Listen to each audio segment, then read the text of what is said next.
Darius Coleman sat in seat 1A, first class, of course. The kind of seat where power sits quietly, where luxury hums beneath the surface, and where men like Darius belonged. The low murmur of polite conversation mixed with the clink of crystal and the faint scent of expensive cologne. He adjusted the cuff of his tailored navy suit, his movements precise, deliberate, reflecting a lifetime of control. Darius was a man who built empires, a CEO whose calm demeanor and unshakable confidence could turn boardrooms into battlegrounds.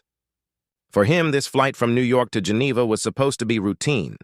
Another day, another negotiation, another victory waiting to happen. He'd planned everything down to the smallest detail. The presentation on his tablet was flawless, the European merger ahead of schedule, and his meal, lobster bisque and filet mignon, pre-ordered days in advance, just as he liked it. It was a ritual more than a preference, a quiet affirmation that his hard work had bought him consistency and respect. When the flight attendant approached, her professional smile seemed normal enough, until it didn't. There was hesitation in her step, a flicker of discomfort in her eyes. "Mr. Coleman," she said softly, "I'm so sorry, but we've run out of your pre-ordered meal." Darius blinked, unsure he'd heard her correctly. "Run out?" he repeated, his tone calm but edged with disbelief. "That's impossible. I confirmed it days ago." She shifted uneasily, her smile tightening. "It must not have gone through, sir." "Happens sometimes. We can offer you a regular meal, perhaps a turkey sandwich and water." A sandwich, tap water, in first class. He said nothing at first, only watched her retreat down the aisle as though eager to escape. Around him, the other passengers, all white men dressed like mirrors of wealth, were being served lobster tails and champagne with an attentiveness that bordered on reverence. Their laughter rippled through the cabin like background noise. Darius looked down at his tray, a wilted sandwich, the condensation of the water glass bleeding onto the linen. Something inside him grew still. This wasn't a mistake. It was a statement. He'd lived through this kind of subtle disrespect before. The kind that hides beneath professionalism. The kind that says you're lucky to be here. It wasn't new, but this time it hit differently. It wasn't just an insult. It was a reminder of how some people still saw him, despite everything he had achieved. He wasn't just another CEO. He was the only black man in the cabin. But Darius Coleman had built his success on strategy, not outrage. He didn't raise his voice or demand an apology. He simply sat back, his eyes calm and unreadable, while his mind sharpened like a blade. When his phone buzzed a few minutes later, he saw the message from Marcus Brandt, his executive assistant. "Everything okay, boss?" Darius's fingers moved swiftly across the screen. "Initiate internal audit protocol. Flight 917, cabin crew ID needed. Confirm when ready." The message wasn't sent in anger. It was the opening move in a quiet war. Marcus knew what it meant. Within minutes, he was logged into Stratus Air's internal partner systems, the kind of access only Darius could authorize through his company's corporate accounts. His fingers flew over the keyboard as he pulled up personnel files, scanning through records with trained precision. What he found was no surprise. A history of complaints, unaddressed warnings, and previous allegations of unprofessional treatment toward certain passengers. Words like selective service and guest prioritization stood out like red flags. By the time Marcus compiled the data, the pattern was undeniable. It wasn't a one-off mistake. It was a culture.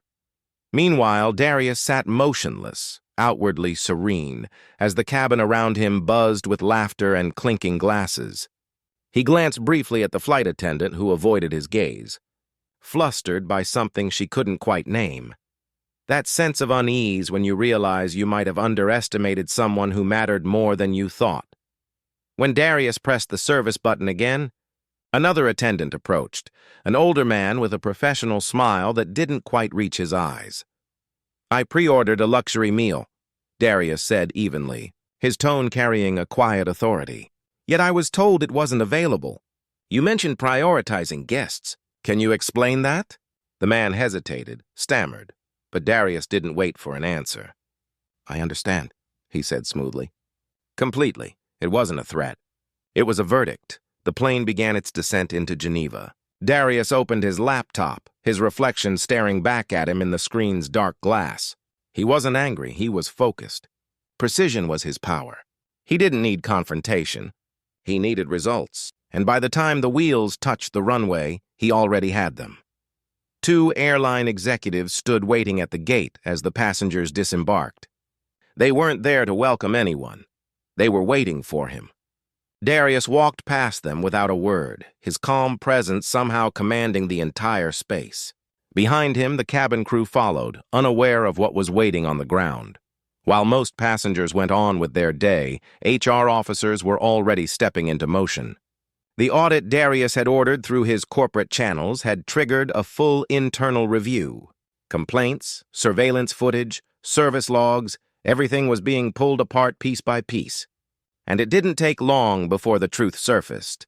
The same attendant who had dismissed Darius had multiple unresolved complaints against her: subtle bias, preferential treatment, unprofessional remarks.